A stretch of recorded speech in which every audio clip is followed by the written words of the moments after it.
Hola, bienvenidos a este primer tutorial en el que vamos a tratar de dar a conocer a uno de los componentes más utilizados en los circuitos eléctricos y electrónicos. Se trata de las resistencias. Lo que pretendemos con el tutorial es dar a conocer las principales características de estos componentes, también conocer sus tipos comerciales que nos podemos encontrar en cualquier circuito y finalmente cómo medirlos, es decir, cómo vamos a conocer el valor de estos componentes y cómo vamos a poder comprobarlos. Pero antes de entrar en materia, convendría dar un repaso general al concepto de resistencia eléctrica. Debemos de entender la resistencia eléctrica como la dificultad u oposición que ofrecen los materiales o los cuerpos al paso de la corriente eléctrica. Esta magnitud utiliza como unidad de medida el ohmio, que se representa por el símbolo griego omega. En ocasiones, para indicar el valor de la resistencia, tendremos que utilizar múltiplos y submúltiplos del ohmio, como son los miliohmios, los kiloohmios y los megaohmios.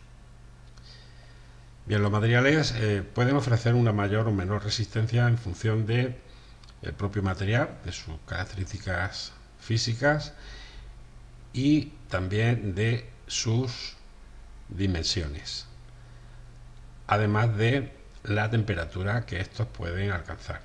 Como veis aquí en este bloque lo tenéis resumido, ¿vale? El primero de ellos se refiere al material en sí. Se trata de un coeficiente que todo material tiene, que es la resistividad específica de dicho material. Esa resistividad específica viene resumida en una tabla como la que tenéis aquí, en la que se nos indica el valor de esta resistividad en función del material y a una temperatura de 20 grados. Como podéis comprobar, la plata, por ejemplo, ofrece una resistividad de 0,0163, mientras que el cobre ofrece una resistividad de 0,017, un poquito mayor que la plata. Esto significa ni más ni menos que el material de cobre es peor conductor que la plata. Bien, en cuanto a la longitud de los materiales, podemos ver que en esta fórmula que existe una relación directa entre la longitud y la propia resistencia que va a ofrecer el material. Si consideramos, por ejemplo, un conductor cualquiera, representado aquí en este gráfico, podremos comprobar que a medida que la longitud del conductor es mayor, la resistencia también va a ser mayor, y viceversa. Si la longitud es más pequeña, la resistencia es también más pequeña. Esto podremos tener ocasión de verlo ahora después en un vídeo. En cuanto a la sección del material, ocurre exactamente lo mismo, solo que en este caso la relación es inversa. En esta fórmula podéis ver que a medida que la sección aumente, la resistencia va a ser más pequeña, y al contrario, a medida que la sección disminuya, la resistencia aumentará. Otro factor no menos importante es la temperatura. La temperatura afecta también al valor de la resistencia y todo va a depender también del incremento de temperatura que sufra el material y de un parámetro conocido como alfa. En este caso se refiere a un coeficiente de temperatura propio de cada material. Aquí en esta tabla podéis ver el valor de este parámetro a la temperatura de 20 grados centígrados. Bueno, pues llegado a este punto podríamos dar una primera clasificación de los materiales en función del valor de la resistencia que ofrezcan. Tal es así que podemos considerar conductores a todos aquellos materiales que apenas ofrecen resistencia al paso de la corriente eléctrica, semiconductores aquellos que sí ofrecerían ya cierta dificultad importante, y aquellos materiales aislantes que son los que consideramos que tienen una resistencia muy elevada y por tanto dificultan mucho el paso de la corriente eléctrica. Como materiales aislantes, pues son muy conocidos la madera, la mica, la porcelana, etcétera. Como materiales semiconductores tendríamos el ejemplo del germanio, el silicio, el indio, y como materiales conductores podríamos considerar que prácticamente todos los metales. En especial consideramos buenos conductores la plata, el cobre, el oro y el aluminio por su resistividad específica, que como habéis visto en la tabla es bastante pequeña.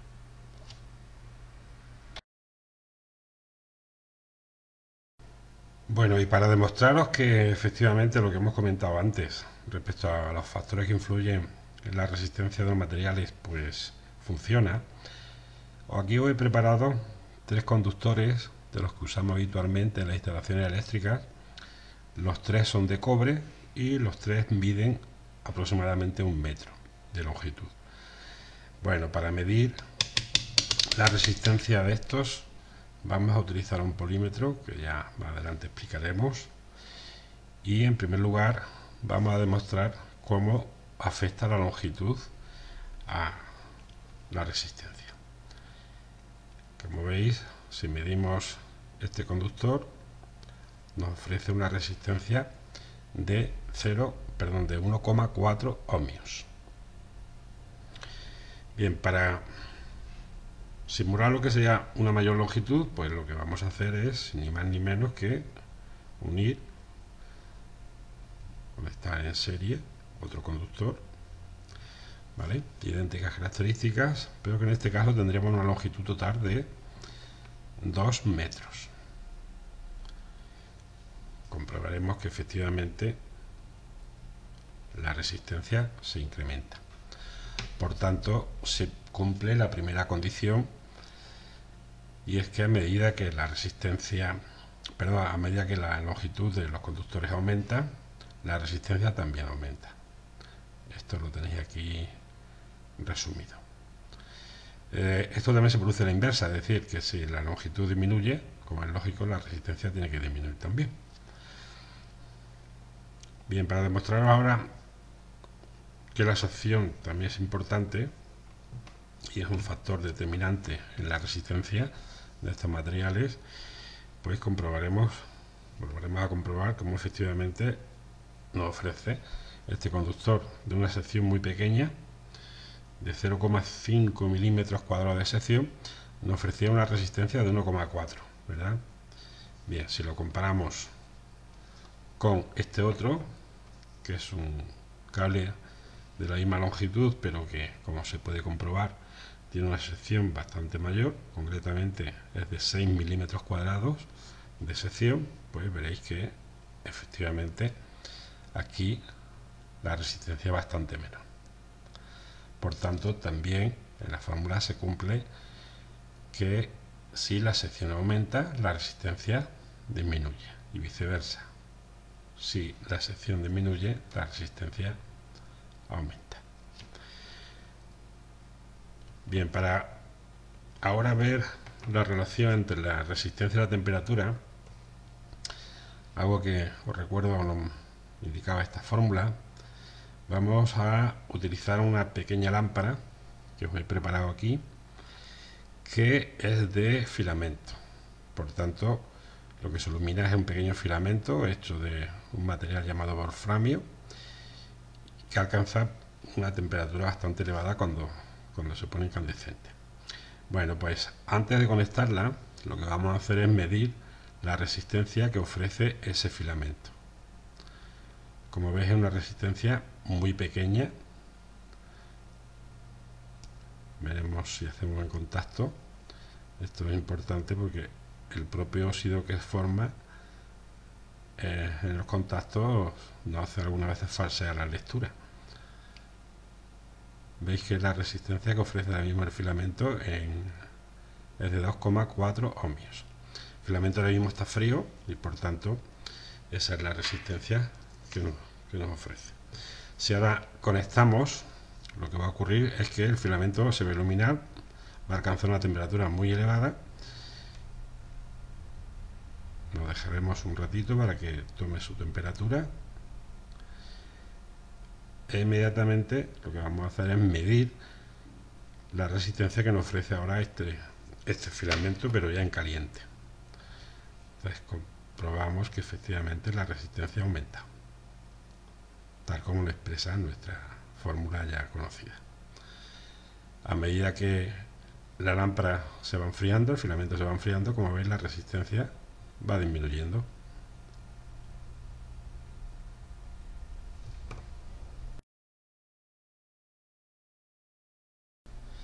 Bueno, llegado a este punto, y para ir ya entrando en materia, vamos a empezar a conocer a las resistencias fijas.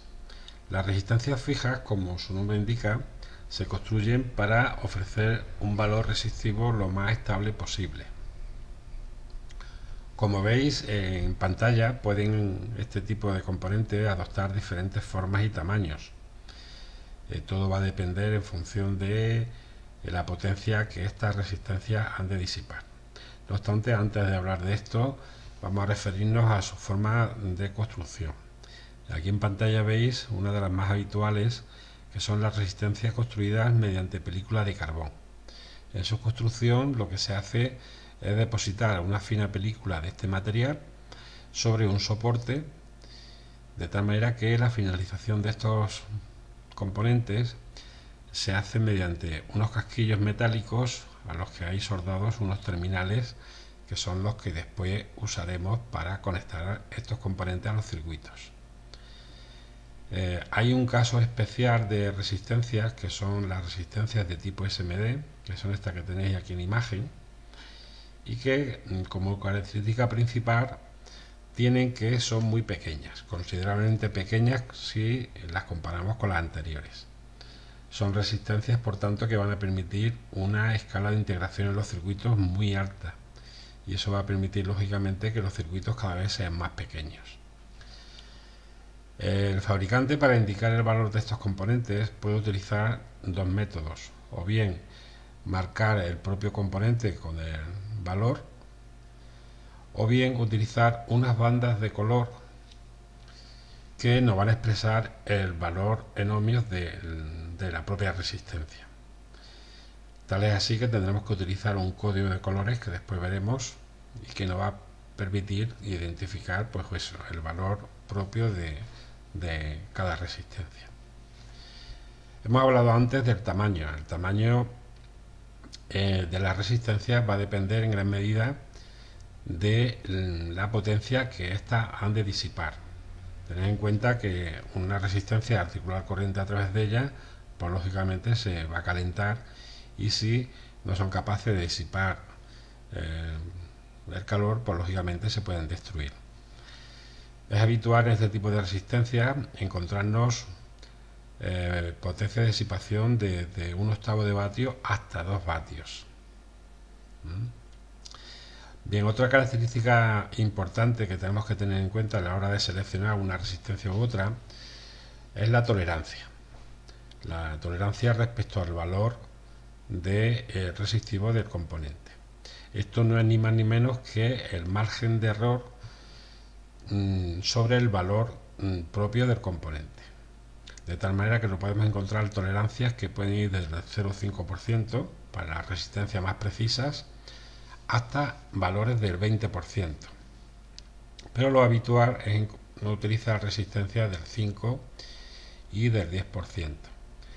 Las resistencias con tolerancias menores, es decir, de 0,5, 1 o 2%, son resistencias ya consideradas precisas y que se suelen utilizar para circuitos bastante precisos, donde la precisión del funcionamiento es importante, y también se suelen utilizar mucho en instrumentación. En cuanto al tamaño, volvemos al tamaño otra vez, pues bueno, cuando necesitemos que las resistencias tengan que disipar muchísima calor, pues lógicamente este tipo de fabricación no nos sirve, y entonces hay que acudir a las resistencias bobinadas. Estas se construyen utilizando hilo resistivo que va enrollado a modo de bobina sobre un soporte normalmente cerámico. Como veis aquí en la imagen, pueden adoptar estas resistencias diferentes formas y también tamaños. Todo va a depender de la potencia que han de disipar. En este caso podríamos hablar de resistencias desde 4 vatios hasta 17 vatios, aunque también la podemos encontrar de potencia de disipación mucho mayores.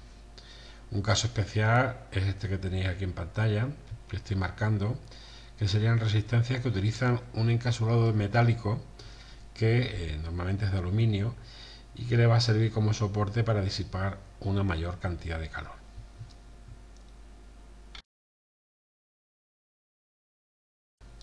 Bueno, y como veis aquí os he preparado una pequeña muestra para que veáis la diferencia de tamaño de una a otra resistencia. Como veis, estas primeras 4 son resistencias que, bueno, están hechas básicamente a base de película metálica, como veis, de diferente tamaño, desde un cuarto de vatio, como es esta pequeñita, hasta la resistencia esta que es de 2 vatios. Esto es un ejemplo de una resistencia bobinada. Ahí no sé si se ve el detalle, pero ahí se ve el hilo resistivo con que están construidas. Estas otras son conocidas como resistencia de tiza por su forma y lógicamente también son bobinadas y de bastante potencia. Esta concretamente es de 5 vatios y estas otras pues seguramente pues serán de 8, incluso de 10 vatios. Y ahora, como muestra, veis que en este circuito que he preparado aquí hay unos pequeños componentes que apenas se distinguen unos de otros, que son las resistencias de tipo SMD. ¿Vale? Como veis, el tamaño es bastante minúsculo en comparación con cualquier resistencia de estas que mostramos. Lógicamente, la potencia de disipación de este tipo de resistencia es mucho más pequeña que lógicamente estas otras.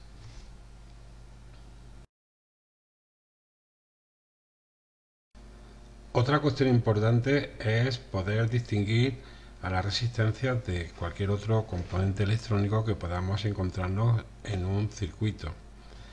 En pantalla veis un circuito electrónico donde se vienen representados diferentes componentes, tales como transistores, diodos y finalmente nuestra resistencia, ¿verdad? El símbolo eléctrico que vamos a usar para representarla lo tenéis aquí resumido en este bloque, ¿verdad? Y esto pues nos va a permitir, bueno, pues identificar cuáles son estos componentes dentro de un circuito cualquiera.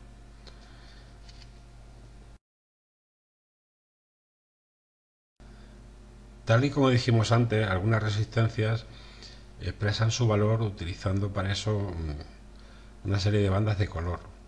Bien, pues ahí en pantalla tenéis el código de colores que nos va a permitir identificar el valor de estos componentes. Como veis, para representar el valor se utilizan colores que van desde el negro, pasando por el rojo, naranja, amarillo, verde, etcétera, hasta el color plata. Lo habitual es utilizar 4 bandas de color para expresar el valor y la tolerancia, pero no obstante no podemos encontrar también resistencias que utilicen 5 bandas de color, incluso 6. Este es un caso un poquito más especial, pero que también lo podemos encontrar. Bien, basaremos en principio en el método para conocer el valor en el de 4 bandas de color. Para empezar a leer una resistencia y conocer su valor, por tanto, hay que empezar siempre desde la izquierda. Empezaremos por la primera banda hacia la izquierda y iremos avanzando hacia la derecha. La primera banda de color que nos encontramos nos va a expresar la primera cifra del valor del componente. En este caso, como ejemplo, veis que aquí esta banda es roja y por tanto la primera cifra, según el código de colores, va a ser 2. La segunda banda de color nos va a expresar la segunda cifra del valor del componente, en este caso al ser violeta, pues va a ser 7, ¿verdad? Bien, y la tercera banda de color no va a expresar, sin embargo, el factor multiplicador.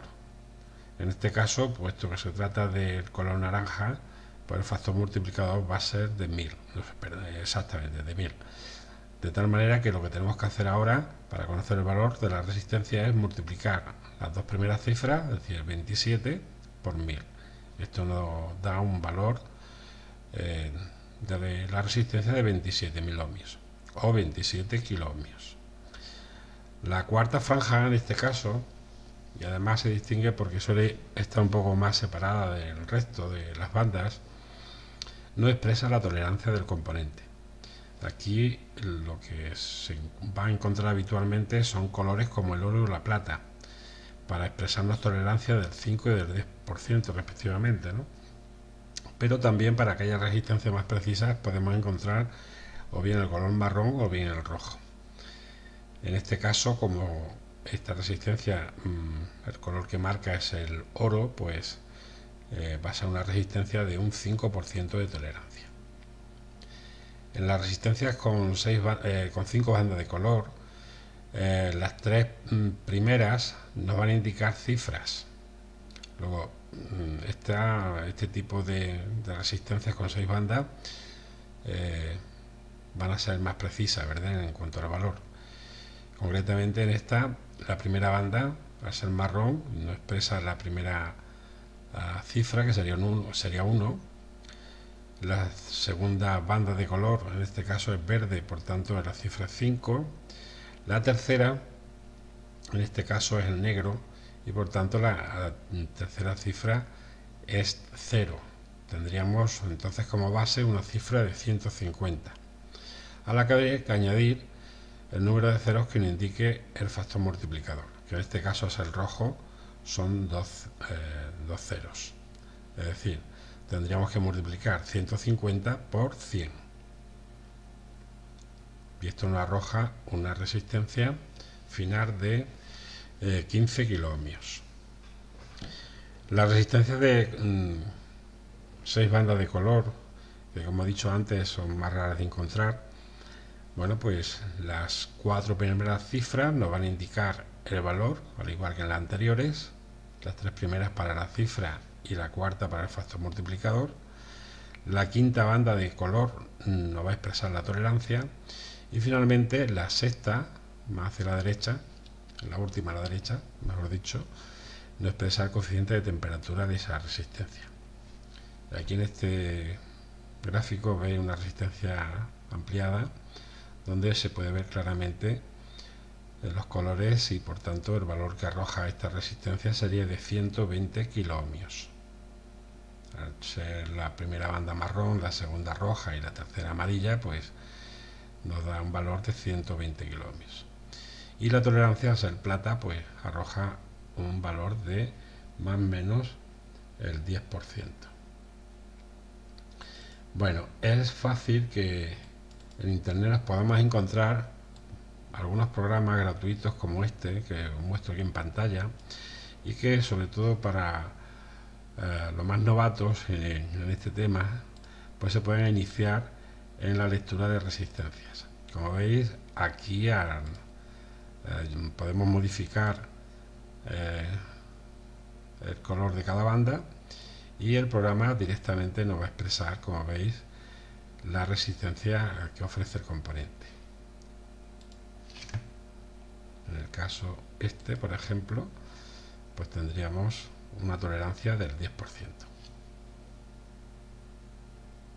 Un caso ya un poquito más especial sería la resistencia de tipo SMD. Su lectura no es que sea compleja, pero en fin, hay que acostumbrarse a ella, ¿no? Y aquí se utilizan dos sistemas. Uno es un sistema que utiliza dígitos, puede ir de 3 a 4 dígitos, y un sistema que utiliza códigos y expresa el valor utilizando números y también letras. El primero de ellos es el sistema de 4 dígitos. Como veis, aquí viene indicado la primera cifra, las 3 primeras cifras, perdón, de la marca con números, y constituye el valor significativo, al que habría que añadir un número de ceros determinado hacia la derecha, ¿no? En este caso nos viene indicado por la última cifra. En este caso va a ser un 0, pues el factor multiplicador es 10 elevado a 0. Yo recuerdo que esto es igual a 1. Por tanto, 722 por 1 pues arroja un valor de 722 ohmios. Este caso es más sencillo, es de 3 cifras, puesto que las dos primeras me indican el valor significativo del componente y la última me expresa el factor multiplicador. En este caso sería una resistencia de 31, que habría que añadir pues 2 ceros, por tanto una resistencia de 3100 ohmios. Estas que veis abajo son un caso un poquito más especial, ¿verdad? Y es que la forma de expresar el valor utiliza unas letras, como veis aquí. La R normalmente se utiliza para representar una coma. Luego esta resistencia sería una resistencia de 0,382 ohmios. Esta otra sería de 0,068, como veis. Esta otra de 2,3 ohmios. Y un caso especial que en sí no constituye una resistencia, sino que más bien es un conductor para hacer puentes en los circuitos, que en este caso marca 0 porque no ofrece resistencia. En la parte superior también podéis ver algún ejemplo de esto, ¿no? Esta sería de 47 ohmios, esta otra de 1 ohmio, 1,00, 1,2 ohmios, 0,33 y un componente que hace de puente y por tanto la resistencia que ofrece 0 ohmios. Bien, y el sistema EIA, que es un poquito más complejo, puesto que hay que tener a mano esta tabla que nos va a servir para conocer el valor del componente. Entonces las dos primeras cifras corresponden a un código, en este caso el 38, y esto determina que el valor significativo del componente, la cifra significativa va a ser 243. ¿Vale? La última letra indica el factor multiplicador. En este caso hay que multiplicar 243 por el valor de 100 y por tanto esto arroja una resistencia de 24.300 ohmios o 24,3 kiloohmios.